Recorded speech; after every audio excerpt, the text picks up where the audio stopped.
ভাজি রান্না কখনো কি খেয়েছেন এমন করে? খাননি হয়তোবা, নাকি খেয়েছেন? খেলে অবশ্যই জানাবেন। পুঁই শাক আর মিষ্টি কুমড়ার ভাজি রান্না হওয়ার পর এতটাই সুন্দর আর এত কালারফুল, আপনি ভিডিওটা যদি সম্পূর্ণ না দেখেন তাহলে মিস করতে পারেন। হয়তোবা অনেকভাবে মিষ্টি কুমড়া আর পুঁই শাক পাতার ভাজি করেছেন, কিন্তু এমনভাবে কি কখনো করে দেখেছেন?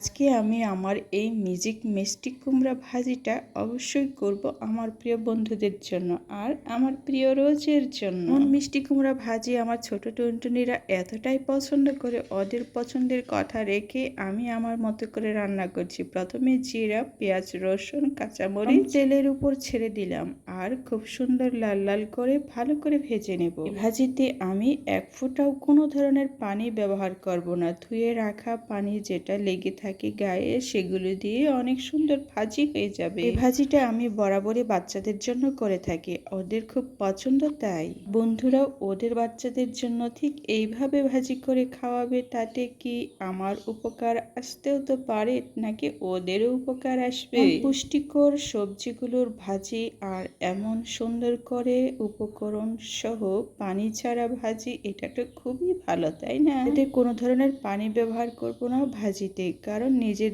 গায়ে যেগুলো লাগিয়ে থাকে পানি, সেগুলো দিয়ে অনেক সুন্দর ভাজা হয়ে যায়। এখন মিষ্টি কুমড়োগুলো আমি রেডি করছিলাম, এতটাই টকটকে হলুদ কালারফুল দেখতে, আমার তো তখনই খেতে ইচ্ছে করছিল। আমার টুনটুনি তখনই খাওয়া শুরু করছে, আমার তো শুধু ইচ্ছেই করছিল, আর ওই তো এক টুকরো নিয়ে খাওয়া শুরু করেই দিয়েছিল। কালারটা সত্যি অনেক সুন্দর ছিল, এতটাই সুন্দর, আমার খুবই পছন্দের কালার। মিষ্টি কুমড়ার রংটা আসলে অনেক সুন্দর থাকে, দেখলেই মনে হয় কি পাকা ফল। বাচ্চাদের জন্য এমন পুষ্টিকর খাবার সত্যি অন্যরকম একটা খাবার। কুমড়ার সাথে পুঁইয়ের পাতা এতটাই মিক্স হয় না, খুব সুন্দর মিক্স হয় রান্নাতে। এমন মজাদার ভাজি আজকে আমি করব, সকাল থেকে ভাবছি আর শুরু করে দিয়েছি। যদিও মিষ্টি কুমড়া টকটকে হলুদ ছিল, তারপরও আমি 1-2 চিমটি হলুদ দিয়ে দিয়েছি পেঁয়াজগুলো যাতে হলুদ কালার হয়ে যায়। মিষ্টি কুমড়া ভাজি করলে পেঁয়াজের রং আরতে এমনিতেই হলুদ হয়ে যেত, তারপরও রান্নার সুবিধার্থে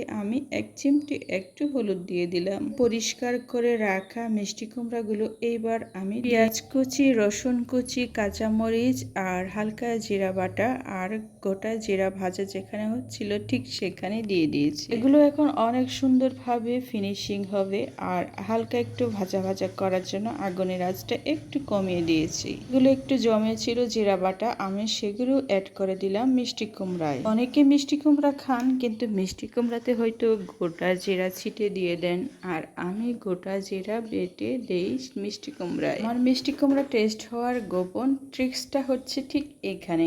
আমি মিষ্টি কুমড়ার ভাজি করার জন্য জিরা সবসময় বেটে দেই। শিলপাটায় এই মিহি করে মিষ্টি কুমড়া ভাজির জন্য জিরাটা গুঁড়া করে যে আমি রান্নায় দিই, এটি কিন্তু মিষ্টি কুমড়ার টেস্ট আরও দ্বিগুণ বাড়িয়ে দেয়। আর এইভাবে টেস্টি হয় আমার মিষ্টি কুমড়ার ভাজি। আমি আমার গোপন ট্রিক্সটা বলেই দিলাম। আমার রান্নাটা প্রতিবারই আমি বলে দিব কিভাবে এত টেস্টি আর এত হেলদি রান্না করা যায়, সেই গোপন ট্রিক্সটা। সবাই তো আর বলবে না, কিন্তু আমি আমার রান্নার গোপন ট্রিক্স সবসময় শেয়ার করি আমি আমার বন্ধুদের সাথে। আমার বন্ধুদেরকে অনেক ভালোবাসি, যারা আমার ভিডিও দেখেন তাদেরকে। মিষ্টি কুমড়াটা ভাজা ভাজা হওয়ার জন্য আমি ঠিক এইভাবে রেখে দিয়েছিলাম, আর মিষ্টি কুমড়া থেকে আস্তে আস্তে পানি বের হচ্ছিল। পানিটা দিয়ে আমি আমার মিষ্টি কুমড়াটা ভাজা ভাজা অনেক সুন্দর আঠা আঠা করে নেব। এক ফোঁটাও আলাদা করে পানি দিতে হবে না মিষ্টি কুমড়া ভাজায়, আর পানি দিলে সেই মিষ্টি কুমড়া ভাজা খেতে অনেকটাই টেস্ট কমে যায়। ন্যাচারাল মিষ্টি কুমড়ার টেস্ট পাওয়ার জন্য ঠিক এইভাবে মিষ্টি কুমড়া ভাজলে খুবই টেস্ট বাড়ে, খুবই টেস্টি। আর বাচ্চাদের প্রিয় খাবার রেডি করার জন্য এইভাবে ভাজতে পারেন আপনিও। আমি যেগুলো দিয়েছিলাম হচ্ছে পেঁয়াজ, রসুন কুচি, তারপরে কয়েকটা কাঁচামরিচ, গোটা জিরা আর জিরা বাটা। এবার ধুয়ে রাখা আমার পুঁই শাকের পাতাগুলো আমি মিষ্টি কুমড়ায় দিয়ে দেবো, যাতে একসাথে সুন্দর করে রান্নাটা করতে পারি। মিষ্টি কুমড়ার সাথে পুঁই শাক ভাজার জন্য আমি কিন্তু কোনো প্রকার একটিও পুঁই শাকের ডাঁটা নেইনি, শুধু নরম নরম কচি পাতাগুলো নিয়েছি। এ করে আমার মিষ্টি কুমড়া ভাজিটা খুবই টেস্ট হবে পুঁই শাকের পাতার সাথে। পুঁই শাকের পাতাগুলো আলাদা করে কুচি কুচি করে রেডি করার কোনো প্রয়োজনই নেই, যেহেতু যেহেতু পুঁই শাকের পাতাগুলো খুবই নরম ছিল আর এটা ভাজলেই খুব নরম হয়ে যাবে। ধুয়ে রাখা সবজি থেকে খুব ধীরে ধীরে আস্তে আস্তে নিচের অংশে পানি জমা হচ্ছে আমি দেখতে পাচ্ছি। এটা যখন তেলে ছেড়ে দেওয়া হয় নিজের শরীর থেকে আলাদা করে পানি বের করে দেয় সিদ্ধ হওয়ার জন্য। ঢাকনাটা খুব কম দেওয়া হবে আজকে রান্নায়। তারপরেও আমি একটু ঢাকনাটা দিয়ে দিয়েছি পাতাগুলো যাতে সিদ্ধ হয় আর মিষ্টি কুমড়া একটু নরম হয়ে যায়। কিছুক্ষণ ঢাকনা দিয়ে রাখার ফলে হয় কি অনেকটাই পানি বের হয় নিজস্ব শাকের ভেতর থেকে।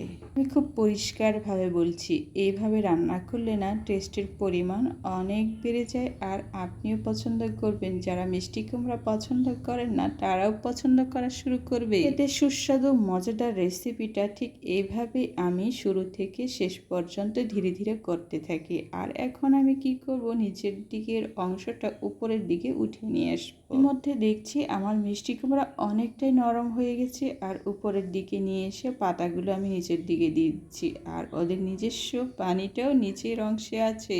মনে রাখতে হবে মিষ্টি কুমড়া আর পুঁই শাক পাতা ভাজি করার সময় আগুনের পরিমাণটা মানে ঝাঁজটা খুব বেশি দেওয়া যাবে না, মিডিয়াম আঁচে রান্না করতে হবে। মিডিয়াম আঁচে রান্না করলে হয় কি খাবারের টেস্ট গুণগত মান দুটোই ভালো থাকে আর ধীরে ধীরে খুব সুন্দরভাবে হয়। এর অংশে কোনোদিন লেগেও থাকে না আর লেগে না থাকলে তো রান্নার টেস্ট বাড়বেই আর লেগে যদি যায় তাহলে সেটা সুগন্ধ নিশ্চয়ই হয় না আর টেস্টের পরিমাণও বেড়ে যায় না, তাই না?